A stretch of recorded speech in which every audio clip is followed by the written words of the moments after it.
Saya adalah saksi yang ada di tempat itu waktu kejadian perkara, yaitu pada hari Selasa tanggal 25 November 2025 sekitar pukul 20:17. Setidak-tidaknya antara pukul 20 sampai dengan 21, setidak-tidaknya pada hari Selasa tanggal 25 November bertempat di lantai 3 gedung tower salah satu TV swasta. Ya, jadi itu lokus dan tempusnya sudah sangat betul. Saya hadir langsung, jadi saya melihat dengan mata kepala sendiri, saya mendengar dengan telinga saya sendiri. Dan apa yang disampaikan pada itu adalah file ini. Jadi ini adalah sebuah tayangan yang saya dapatkan sama persis, identik dengan file yang diserahkan oleh saudara AA tadi ke televisi yang bersangkutan. Dan saya sudah memperoleh file ini juga dari pihak yang berkompeten dari tangan yang sama.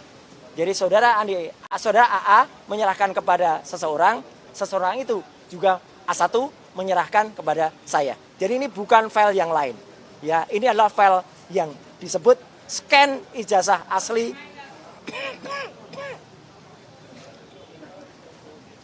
Fakultas Kehutanan UGM tahun 85. Nah, tadi sudah disampaikan oleh Pak Ustadz Kosinudin ya, atau sebagai kuasa hukum juga sebagai koordinator non litigasi, bahwa ternyata file ini adalah file yang sama yang pernah diunggah atau diposting oleh saudara Dian Sandi Utama, kalau ini saya sebutkan namanya karena ada, pada tanggal 1 April. Rekan-rekan perhatikan gambar ini. Dua ciri yang sangat jelas. Ada noktah-noktah di lantai bawah, di bagian bawah, dan ada garis yang menunjukkan ini bukan ijazah asli. Kalau ijazah asli nggak akan ada garis ini. Ini adalah kopian atau hasil reprinting, cetak ulang dari berkas yang tidak diketahui itu berkas apa. Jadi dari sumber aslinya saja atau sumber ini sebenarnya bukan orisinal, bukan otentik. Tapi saudara Sandi itu sebenarnya sudah bisa juga. Cuma nanti itu belakangan, nanti kita proses. Karena dia menyebutkan ini file yang asli. Ini saya upload yang asli.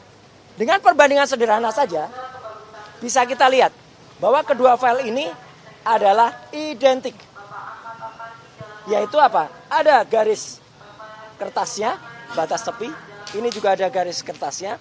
Ada berkas noda-noda yang di sini berusaha dikamuflase, berusaha dihilangkan. Jadi ini sudah melakukan editing. Sudah berusaha dihilangkan, tapi yang menghilangkan kurang pinter. Ya, dia tidak cakap atau belum belajar secara detail lagi. Dan apa yang dilakukan? Melakukan koreksi. Jadi koreksi citra. Yang tadinya miring, trapesium, dia dikoreksi menjadi lurus. Inilah yang namanya manipulasi atau editing. Jelas banget. Membuat seolah-olah tampak asli. Padahal tidak. Ini dari gambar yang sama. Dan bahkan lebih parah. Sebagai lulusan asli Universitas Gadjah Mada 2 kali ya S1 S2, saya sangat geram karena logo dari Universitas Gadjah Mada yang diciptakan oleh Pak RJ Katamsi ya pada saat awal pendirian UGM dulu ternyata sudah dirusak. Teman-teman lihat, logonya menjadi tidak indah lagi, tidak lagi segi 5. Tapi dalam bahasa Jawa ini pating pletot ya. Pating pletot itu rusak, lonjong. Ya, kalau dulu huruf A-nya mencorot, kalau ini pating pletot, ya. Jadi logo UGM dirusak. Kami sebagai alumni UGM, alumnus UGM ini benar-benar sangat marah dengan ini. Jadi dia di samping sudah merusak, membuat seolah-olah asli, tapi telah merekayasa gambar ini. Dan ini pun sudah kami analisis dengan analisis histogram. Ini ilmiah. Kalau analisis histogram, dua gambar yang sama, maka citra histogramnya itu akan sama. Di mana ada merah, di mana ada merah, di mana ada kuning, di mana ada kuning, di mana ada biru. Ini jelas, ini dua gambar yang identik. Logo Universitas Gadjah Mada itu adalah aslinya seperti ini. Bagus sekali. Logo tadinya segi 5, semenjak tahun 1993, pada saat Dies Natalis UGM, ya tahun itu, di bawah rektor Profesor Dr. Muhammad Adnan, logo ini disempurnakan menjadi sekarang agak membulat. Jadi kalau anak-anak sekarang mengatakan logo UGM itu harusnya bulat. Benar. Dulu segi 5. Ada artinya. 19 itu adalah tanggal lahir UGM, 19 Desember.